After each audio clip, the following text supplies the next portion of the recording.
Hello. Today we will see the fifth unit of data communication and networking. That is the communication protocol. First we will see the what is DNS. DNS is a domain name service.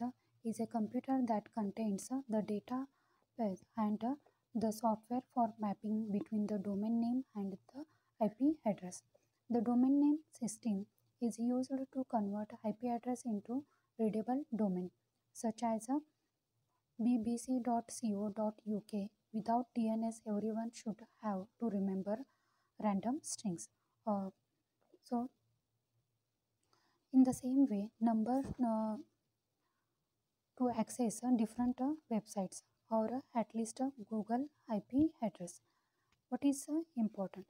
Address records and mail exchange records need to be kept up to date to ensure that access to your domain is maintained. Incorrect MX records will be results in sporadic or failed delivery of emails to your business mail server, while incorrect record will prevent access to your website. This is necessary because although domain names are easy for people to remember, computers or machines access websites based on IP address. Now we'll see the internet domain names space. The internet is theoretically divided into hundreds of top level domains. Each of these domains has several hosts underneath. Domain can be further subdivided into the subdomains, which can be further classified into subdomains and so on, as shown in a figure. The topmost domains are classified into two categories, generic and countries. The generic domains are subclassified into the categories such as commercial, education, non-profit organization, military, and network support. The country to specify one entry for each country, for example, IN for India, UK for United Kingdom, JP for Japan, and so on. Which domain is fully qualified by the path upward from it to the topmost root. The name with full path are separated by a dot. Domain name are the case insensitive, thus com and capital Com are the same things in the domain name. Full path name can be up to 255 characters long, including the dots, and each component within it can be up to maximum of 63 characters. The complete path for computer under the domain name is abc.ac.poly.edu. Now we will see the DNS server. The DNS works a very similar telephone directory inquiry system. In the telephone directory service, you give a person name and ask for the telephone number. The DNS, you specify the domain name and for its corresponding IP address. The interaction between host DNS server as shown in above figure. The DNS server performs the following task. First, accept request from program for converting domain names into IP address. Second, accept request from other DNS server to convert domain name into IP address. When such request comes are in a DNS server has following options. First, it can supply the IP address because it already knows the IP address for the domain. Second, it can contact other DNS server and try to locate the IP address for the name requested. Third, it can supply the IP address for the another DNS server. Fourth, It can return an error message because the requested domain name is invalid or does not exist. Now we will see the features of a frame relay network. Frame relay operates at a higher speed.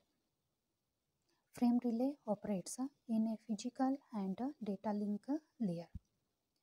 Frame relay allows bursty data. The user need different bandwidth allocation in different times. Frame relay allows a frame size of 9000 bytes, which can accommodate all LAN frame sizes. Frame relay is less expensive than other traditional WANs. Frame relay has error detection at the data link layer only. There is no flow control or error control. Now we will see the working of a frame relay. Frame relay is a virtual circuit network. A virtual circuit is frame relay is identified by a number called a data link connection identifier. Frame relay consists of two virtual circuits, permanent virtual circuit and a switched off virtual circuit. The corresponding table entry is recorded for all switches by the administrator. An outgoing DLCI is given to the source and incoming DLCI is given to the destination. Each switcher in a frame relay has a table to route frames. The table matches an incoming port DLCI combination with an outgoing port DLCI combination. This is the diagram of a frame relay. So in that there is a input port and output ports are there. Input port is a DLCI 12 and DLCI 78 is there. And at the output port, that is outgoing port is there, that is a DLCI 37 and a DLCI 147. These one are the namings. So below one it shows the table. In that table they are showing the port number and also there is a DLCI number. Here in diagram shown a frame relay which that has a 6 incoming and 6 outgoing interference. For simplicity, we have shown one incoming interfaced number 2 and two outgoing interfaced number 10 and 12 as a active. We can see the incoming interface number 2 has received 2 packets with DLCI values equal to 78 and 121. The frame relay switch maintains a table as shown in figure to determine that a packet arriving at interface 2 with DLCI 78 should be routed to interface 10 with DLCI 37. Similarly, frame relay switching also determines that the second packet with DLCA equal to 121 which has arrived at interface 2 should be routed to interface 12 with DLCI is equal to 147. This is how a frame relay switch forward packets from incoming interface to the appropriate outgoing to going interfaces. Since a frame relay switch can be connected to another frame relay switch, the DLCI number is required even on the outgoing path as it becomes the incoming DLCI number for the next switch. Now we will see the number of the layers of ATM and their functions. In the ATM, the total 3 layers are present. First is the physical layer. Second is the ATM layer. Third is the application adoption layer is there. So first we will see the physical layer. The ATM physical layer deals with the transmission media, bit transformation, electrical or optical interfaces, and encoding technique. The transmission medium is a optical fiber. ATM layer. The ATM layer deals with the cell routing, switching, multiplexing, and traffic management. ATM cell is defined as a ATM layer. As shown in below figure, the ATM layer accepts 48 byte AAL segment from AAL layer and adds the 5 byte cell header to transform the segments into a 53 byte ATM cell that can be delivered to the physical layer. This one is the diagram for the second layer, that is the ATM layer. Now, third layer of the ATM, application adoption layer, that is a AAL. The application adoption layer facilitates an interaction between the existing network and ATM. At the incoming end, the AAL layer accepts data from the higher layers and divides it into 48 bytes segments and hand over to ATM layer, which adds a 5 byte header to form a 53 byte ATM cell. The incoming frames can be circuit or a packet, can be fixed or variable data rate, and can represent data, voice, or other transmission types. At the outgoing end, the AAL transforms a fixed size ATM cell into appropriate protocol frames. The ATM layers is useful for transforming non-ATM frame format into ATM cell and vice versa. So these are the three layers of ATM and those functions. Now we see the characteristics of the ATM. First, asynchronous. ATM is an asynchronous network. This means that a source and destination do not have to be coordinated before transmission begins. Virtual circuit approach. ATM uses virtual circuit approach. The transformation becomes connection oriented. This is a connection is first established before any cell can be transmitted. Third, order of cells. All cells in the single transmission takes the same route. They always arrive in the same order as the one in which they were sent. Fourth, equal delays. Even if there are network problems, the delay apply to all the transmission equally. There is no scope for more, the lesser for one transmission and less delay for others. Automatic error detection and correction. ATM does not provide retransmission mechanism. Today's transmission media are very reliable and the scope for transmission errors is very little.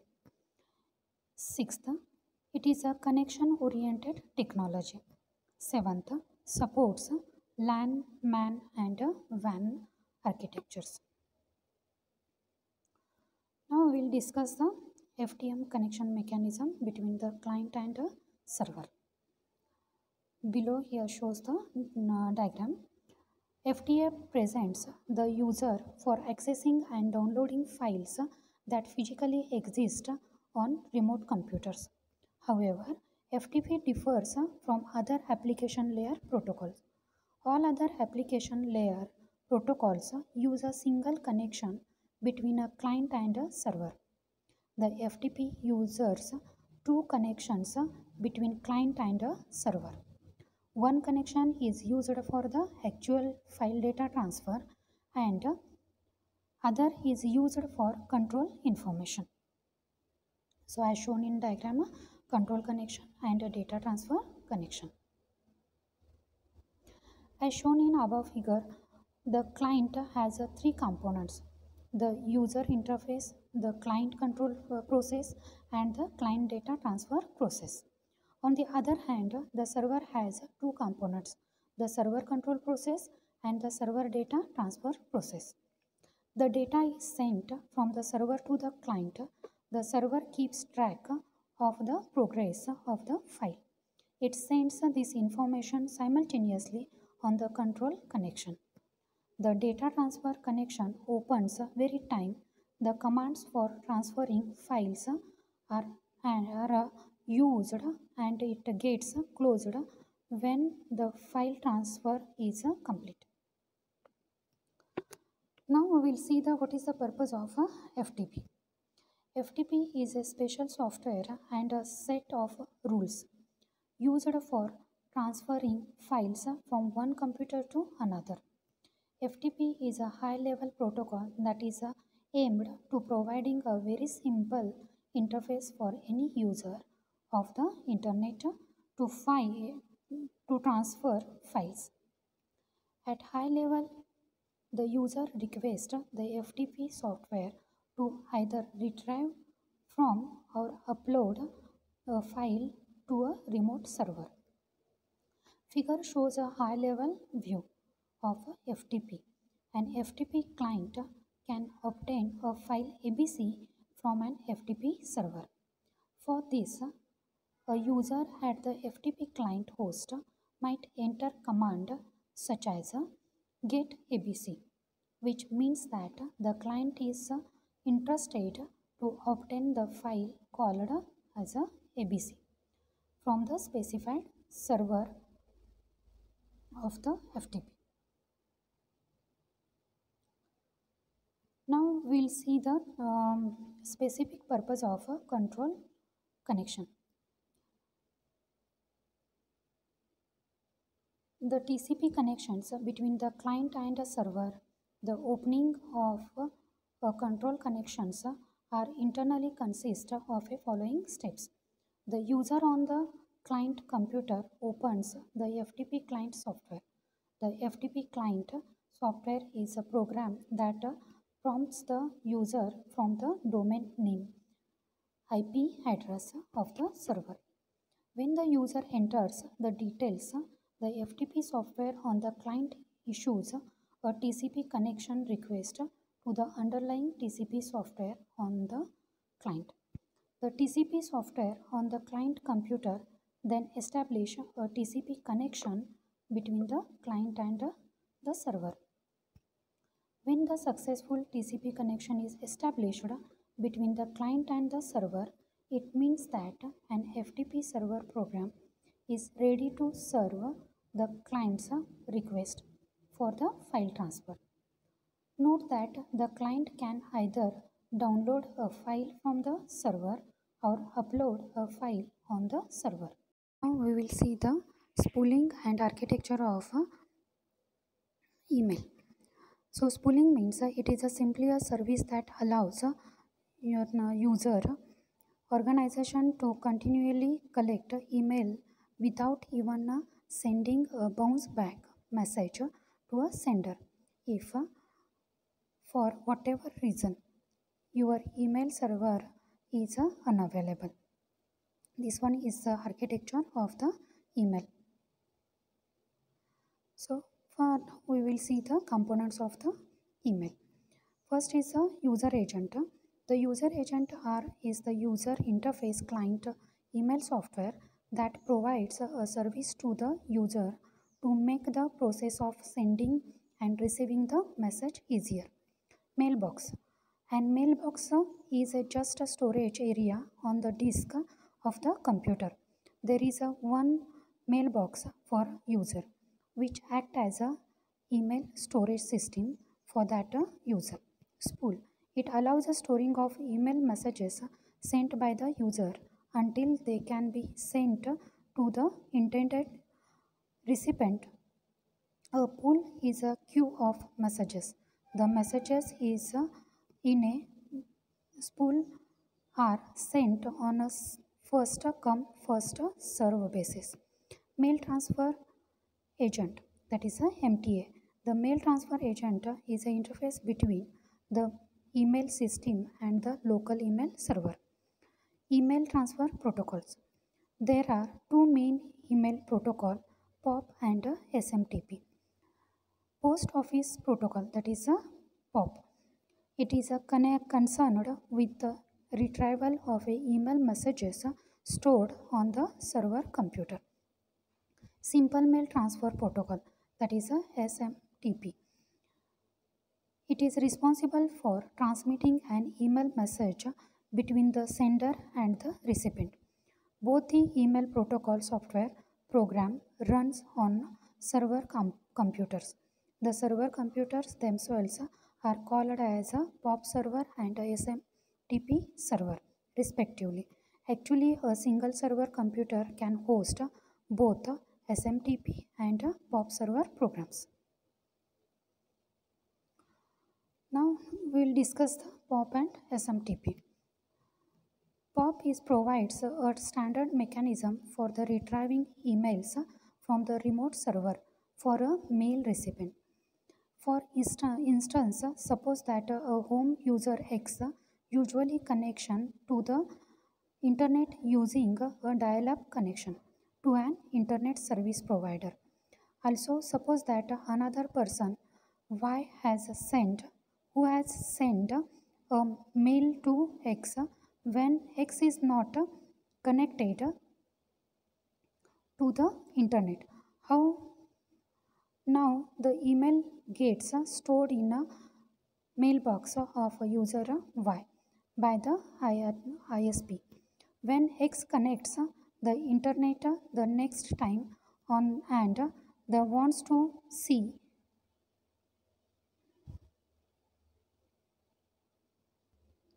when X connected to the internet next time and the wants to see the new emails that have arrived, he opens his mail client program.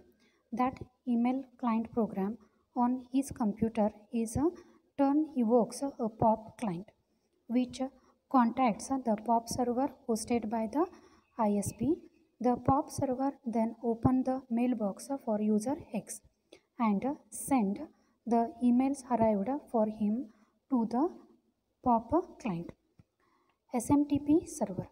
The simple mail transfer protocol actually transfer the email messages from the SMTP server of the sender to the SMTP server of the recipient. It means job is to carry the email message between the sender and the recipient.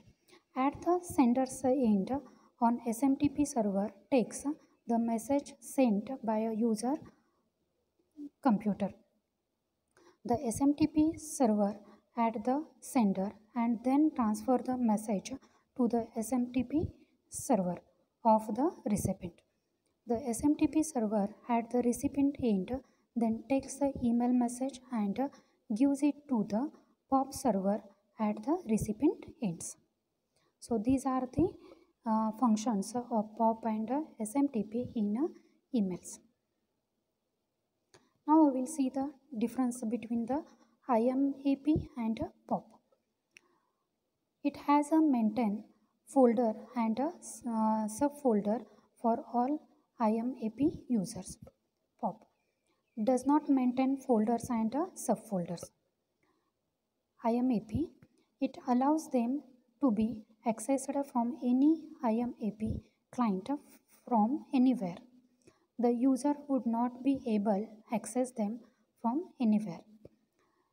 IMAP allows retention and manipulation of messages on the server. POP involves downloading of message on the client computer. IMAP is more powerful and more complex. POP is less complex. IMAP designed to handle multiple clients. In POP, generally used to support a single client. IMAP offers ability to search emails. POP, it does not allow search facility. IMAP has multiple mailboxes can be created on the server. In POP, only one mailbox can be created on the server. In IMAP, clients are totally dependent on the server. In POP, it requires minimum use of server resources. So this one is the important questions from the chapter. So do the study.